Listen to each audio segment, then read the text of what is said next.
Okay. Okay guys, magandang araw sa atin sa Pilipinas. Good evening everyone.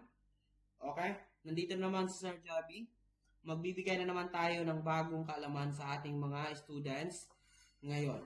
Okay, ang i-discuss natin ngayon is magpo-prove tayo, proving hard trigonometric identities. Kasi hindi ito mawawala sa mga math majors and of course sa mga high school students. Mayroon kayong mga proving of trigonometric identities, especially sa mga senior high school na nagtitake ng pre-calculus. Okay? So simulan na natin. Okay.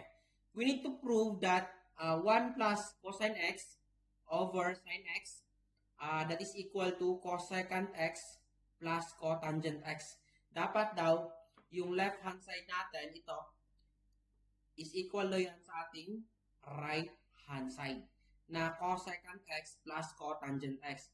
So, ang gagawin natin dito, Sir Javi, ang ating i-simplify or i-manipulate yung left hand side only. Dapat daw mag-equal yan sa right hand side na cosecant x plus cotangent x. Now, ilagay natin yung left hand side natin dito. 1 plus cosine x over sine x. Okay? Now, dito Sir Javi, ang gagawin natin dito is pwede natin yang i-split yung dalawa. Maging 1 over sine x. Tama?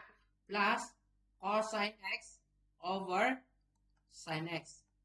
Diba yung 1 over sine x, that is reciprocal identity of cosecant x. So that is equal to cosecant x.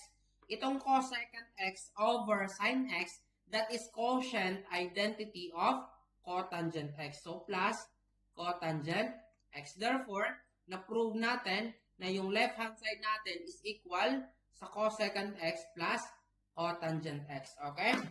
Shake muna kayo.